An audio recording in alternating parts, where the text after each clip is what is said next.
प्रधानमंत्री नरेंद्र मोदी के लिए एक नहीं दो बुरी खबरें आ रही हैं दोस्तों। पहली बड़ी खबर, आरएसएस के दूसरे बड़े नेता ने उनका नाम लिए बगैर उन्हें अहंकारी बताया है।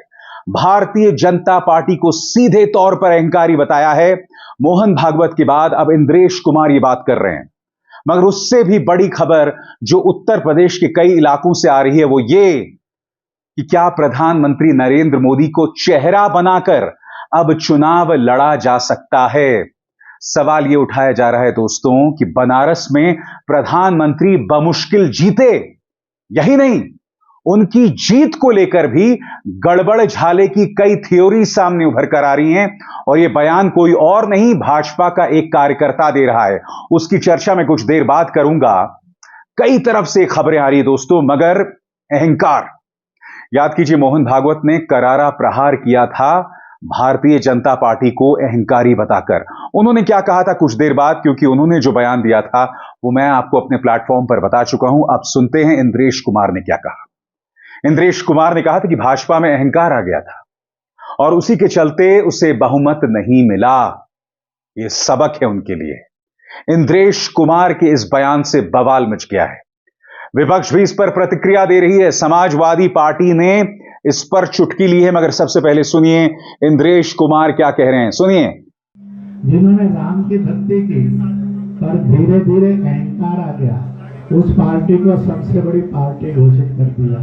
पर उसका और जो पूरा उसको मत मिलना चाहिए, जो शक्ति मिलनी चाहिए, वो भगवान ने अहंकार के कारण हुआ। जिन्होंने राम का विरोध किया उनमें से किसी को भी शक्ति नहीं दी, सब मिलकर भी नंबर 1 इन्होंने नंबर 2 पर खड़े कर दिए। इसलिए प्रभु का न्याय बड़ा विचित्र नहीं है, बड़ा सत्य है। इंद्रेश कुमार के इस बयान से हलचल मच गई है। सबसे पहले मैं आपको बतलाना चाहूंगा कि अलग अलग जगहों से क्या प्रतिक्रिया आ रही है। कांग्रेस की प्रतिक्रिया आपकी स्क्रीन पर। पवन खेरा कहते हैं कि प्रधानमंत्री मोदी खुद तो गंभीरता से लेते नहीं तो हम क्यों लें। आरएसएस नेता इंद्रेश कुमार के बयान पर कांग्रेस नेता पवन खेरा। मगर इंद्रेश कुमार के इस बयान पर समाजवादी पार्टी ने जो है चुटकी ली है। पार्टी के एक नेता हैं, वो क्या कह रहे हैं आपके स्क्रीन पर। आरएसएस के नेता इंद्रेश कुमार के बयान का समाजवादी पार्टी के नेता फखरुल हसन चांद ने समर्थन किया है। समाजवादी पार्टी नेता फखरुल हसन चांद ने इंद्रेश कुमार के बयान का समर्थन करते हुए कहा कि भाजपा की सरकार में अहंकार और घमंड आ गया था कि अग्निवीर जैसी योजना लेकर आए और कहा कि हम इसको वापस नहीं लेंगे। चुनाव में नारा दिया 400 पार, लेकिन जनता ने बीजेपी के इसी अहंकार और घमंड को कम करने का काम किया, बहुमत से दूर करने का काम किया। अब होता क्या है दोस्तों, इंद्रेश कुमार का यह बयान आता है और संघ परिवार में भूचाल आ जाता है, क्योंकि इंद्रेश कुमार सीधे तौर पर भाजपा का नाम ले रहे हैं। मोहन भागवत ने सीधे तौर पर भाजपा का नाम नहीं लिया था। और अब हो क्या रहा है, इंद्रेश कुमार के इस बयान पर अयोध्या में बवाल हो रहा है। अयोध्या से कुछ और खबरें भी आ रही हैं, उसकी चर्चा कुछ देर बाद। मगर इंद्रेश कुमार के इस बयान पर सत्येंद्र दास, जो कि मुख्य पुजारी हैं राम मंदिर का, उनका बयान आया है। वो कहते हैं भाजपा के 241 सांसद कम नहीं है। इंद्रेश जी हिंदू मुस्लिम एकता का प्रयास करते रहे, पर ऐसा हुआ ही नहीं। मुसलमानों ने बीजेपी को वोट दिया ही नहीं। इंद्रेश जी अपनी विफलता का आरोप बीजेपी पर लगा रहे हैं। जहां तक अयोध्या के पुजारियों की बात है दोस्तों, आप भारत समाचार की एक खबर देखिए। अयोध्या भाजपा की हार को लेकर संतों ने भी शुरू की समीक्षा बैठक। अयोध्या के संतों ने भी इस पर मंथन शुरू कर दिया। साधु संतों ने प्रधानमंत्री मोदी और सीएम योगी को भेजा पत्र। संतों की तरफ से समीक्षा और सुझाव पत्र भी भेजा गया। मैं आपसे एक सवाल पूछना चाहता हूं कि कैसे संत हैं भाई जो राजनीति में इस तरह से खुला दखल दे रहे हैं। क्या ये संत देख नहीं रहे हैं, अंग्रेजी में जुमला है the writing on the wall, जो लिखा हुआ है उसे देख नहीं रहे हैं। फैजाबाद की जनता ने करारा तमाचा मारा है भाजपा पर, उनके अहंकार पर।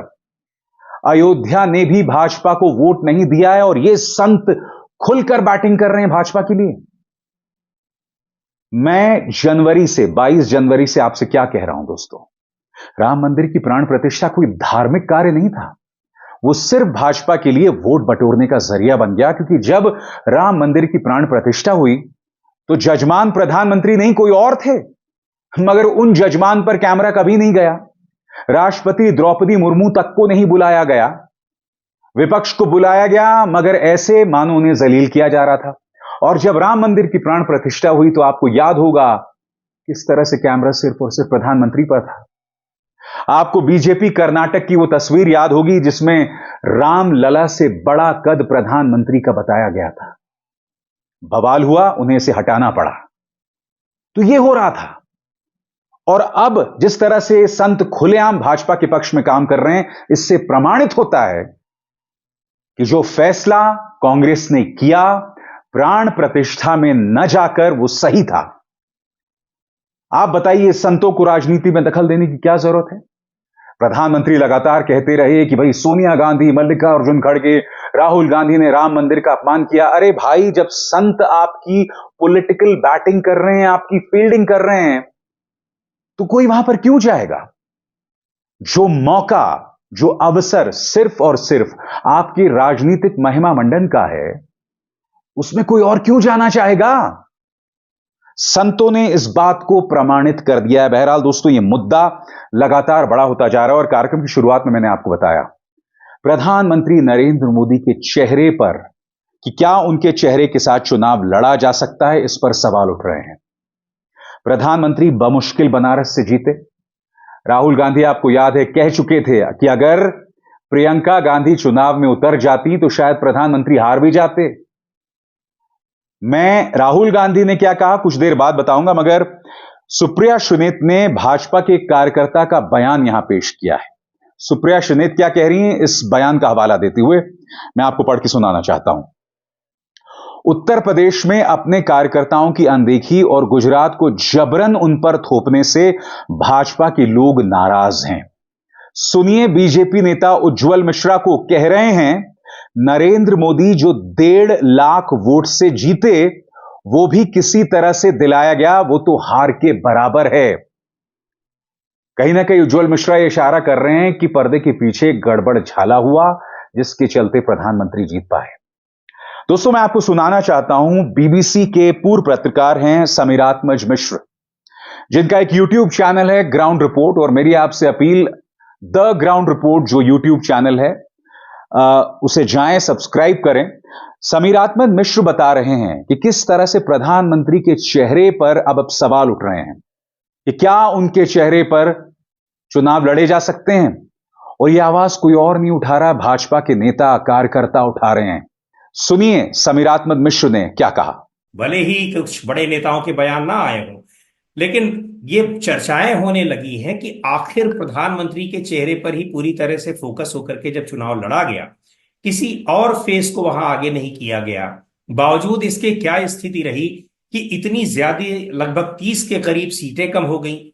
महत्वपूर्ण जो कॉन्स्टिट्यूएंसीज थी, चाहे वो अयोध्या फैजाबाद सीट हो, चाहे वो अमेठी सीट हो, ऐसी जगहों पर महत्वपूर्ण जो क्षेत्र थे, लोकसभा क्षेत्र थे, वहां क्यों हार गए।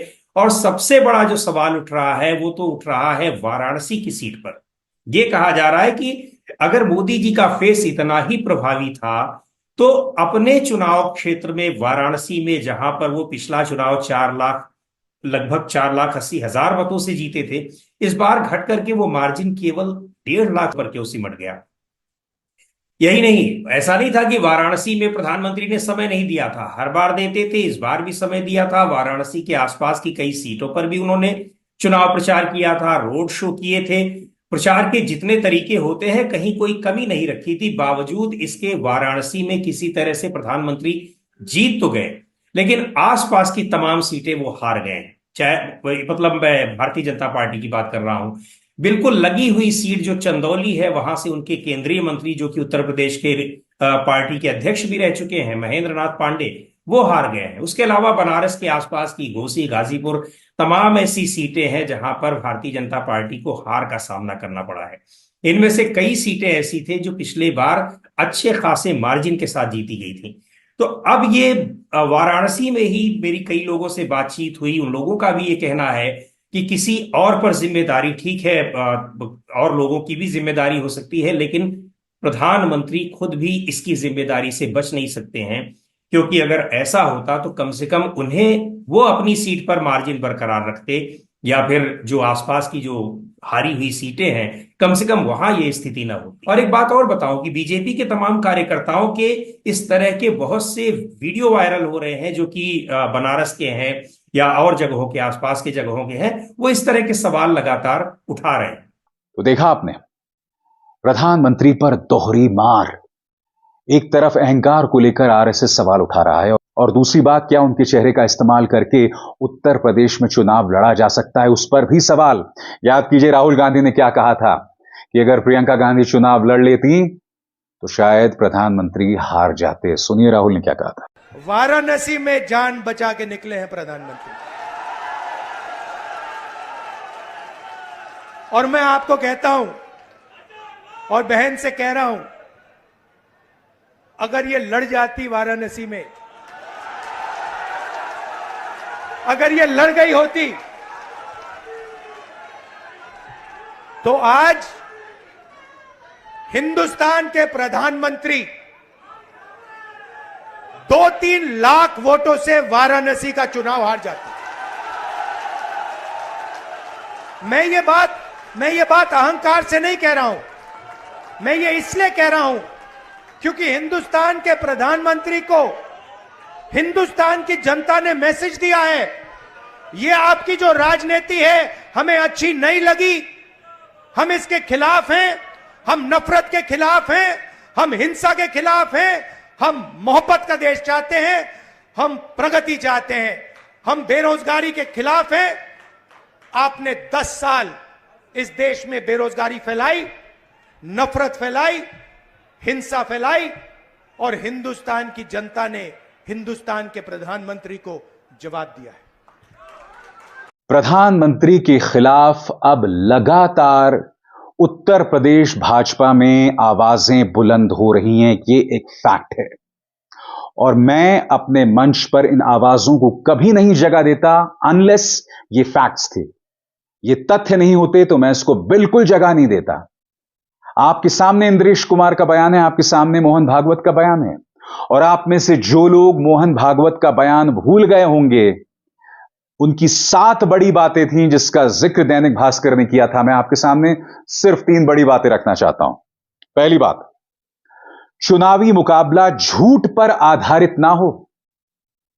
बताइए ना, कांग्रेस के घोषणा पत्र के बारे में किसने झूठ बोला कि तुम्हारा मंगलसूत्र मुसलमान को दे देंगे, 2 भैंसों में से 1 भैंस किसी और को दे देंगे, मुसलमानों को घुसपैठिया बताना, ये तमाम बातें कौन कर रहा था? प्रधानमंत्री कर रहे थे ना। और यहां पर क्या कह रहे हैं मोहन भागवत, जब चुनाव होता है तो मुकाबला जरूरी होता है, इस दौरान दूसरों को पीछे ढकेलना भी होता है, लेकिन इसकी भी एक सीमा होती है। यह मुकाबला झूठ पर आधारित नहीं होना चाहिए। लोग क्यों चुने जाते हैं? संसद में जाने के लिए, विभिन्न मुद्दों पर आम सहमति बनाने के लिए। हमारी परंपरा आम सहमति बनाने की है। प्रधानमंत्री की राजनीति आम सहमति से कोसों दूर है। याद कीजिए संसद में किस तरह से अपनी छाती ठोक कर कहा था, एक अकेला सब पर भारी। याद है कि भूल गए? फिर सुनिए। देश देख रहा है एक अकेला कितनों को भारी पड़ रहा है, एक अकेला कितनों को भारी पड़ रहा है। और अब जोड़िए मोहन भागवत क्या कह रहे हैं, झूठ मत बोलो और आम सहमति बनाओ। मौजूदा भाजपा जिसका नेतृत्व प्रधानमंत्री कर रहे हैं और जिसमें अमित शाह हैं, यानी कि गुजरात लॉबी हावी है, इसमें आम सहमति जैसी कोई चीज नहीं है। मैं आपको बतलाना चाहता हूं अगली बात क्या कही मोहन भागवत ने। संसद में सहमति बनाएं, विपक्ष को विरोधी नहीं प्रतिपक्ष कहें। संसद में 2 पक्ष क्यों होते हैं? ताकि किसी भी मुद्दे के दोनों पक्षों को संबोधित किया जा सके। किसी भी सिक्के के 2 पहलू होते हैं, वैसे ही हर मुद्दे के 2 पहलू होते हैं। संसद में 2 पक्ष जरूरी हैं, देश चलाने के लिए सहमति जरूरी है। संसद में सहमति से निर्णय लेने के लिए बहुमत का प्रयास किया जाता है, लेकिन हर स्थिति में दोनों पक्षों को मर्यादा का ध्यान रखना होता है। संसद में किसी प्रश्न के दोनों पहलू सामने आए, इसीलिए ऐसी व्यवस्था है। विपक्ष को विरोधी पक्ष की जगह प्रतिपक्ष कहना चाहिए। अब आप मुझे बताइए दोस्तों, यहां मोहन भागवत किससे संदेश दे रहे हैं? और सबसे करारा प्रहार मोहन भागवत करते हैं प्रधानमंत्री नरेंद्र मोदी के अहंकार पर, जिसका जिक्र इंद्रेश कुमार ने भी किया। मोहन भागवत, मर्यादा का पालन करें, अहंकार न करें, वही सही सेवक। बाहरी विचारधाराओं के साथ समस्या यह है कि वे खुद को सही होने का एकमात्र संरक्षक मानते हैं। भारत में जो धर्म और विचार आए, कुछ लोग अलग अलग कारणों से उनके अनुयायी बन गए, लेकिन हमारी संस्कृति को इससे कोई समस्या नहीं है। हमें इस मानसिकता से छुटकारा पाना होगा कि सिर्फ हमारा विचार ही सही है, दूसरे का नहीं। ये प्रधानमंत्री नरेंद्र मोदी ही है ना जो बार बार कहते थे कि 70 सालों में कुछ नहीं हुआ, 75 सालों में कुछ नहीं हुआ, 75 सालों का तुमने लूटा, न जाने लगातार। और सबसे शॉकिंग बात, जो अब जिंदा नहीं है, यानी कि राजीव और इंदिरा गांधी के बारे में वो अभद्र बयान, आपको याद है? उन्होंने कहा था कि राजीव गांधी ने कानून बदल दिया ताकि इंदिरा गांधी की सारी संपत्ति उनको मिल जाए। इससे ज्यादा शॉकिंग बात कोई कैसे कह सकता है? और वो प्रधानमंत्री, याद कीजिए किस तरह से नेहरू को हर गुजरते दिन के साथ, नेहरू के लिए वो लगातार अमर्यादित भाषा का इस्तेमाल करते रहे। यह सुरक्षा नहीं तो क्या है? यह अहंकार नहीं तो क्या है? यह मुद्दे से भटकाना नहीं तो क्या है? यही सवाल ये तमाम नेता उठा रहे हैं। क्या इसके बाद प्रधानमंत्री का अहंकार खत्म होगा, भाजपा का अहंकार खत्म होगा? अगर आप मुझसे मेरी निजी राय जानना चाहते हैं तो मुझे नहीं लगता दोस्तों, क्योंकि इंसान अपनी गलती नहीं मानता है। जब अहंकार आपके अंदर कूट कूट कर भरा होता है ना, तब आपको लगता है कि अगर मुझ पे कोई उंगली उठा रहा है तो गलती इसकी होगी, ये अपनी असुरक्षा के चलते कुछ बोल रहा होगा मुझे। वो अपनी गलती कभी स्वीकार नहीं करता है। इसलिए मुझे नहीं लगता है कि प्रधानमंत्री नरेंद्र मोदी और अमित शाह के नेतृत्व वाली जो बीजेपी है ना, उसमें कोई फर्क आने वाला है। वही अहंकार होगा, वही दबंगई होगी। मगर हां, अगर वही जारी रहेगा तो आपने भस्मासुर की कहानी सुनी है ना? वो भस्मासुर जो खुद का नुकसान करता रहता था, वो सबको भस्म कर रहा था, मगर एक दिन आया जब उसने उस हाथ को अपने सिर पर रख दिया।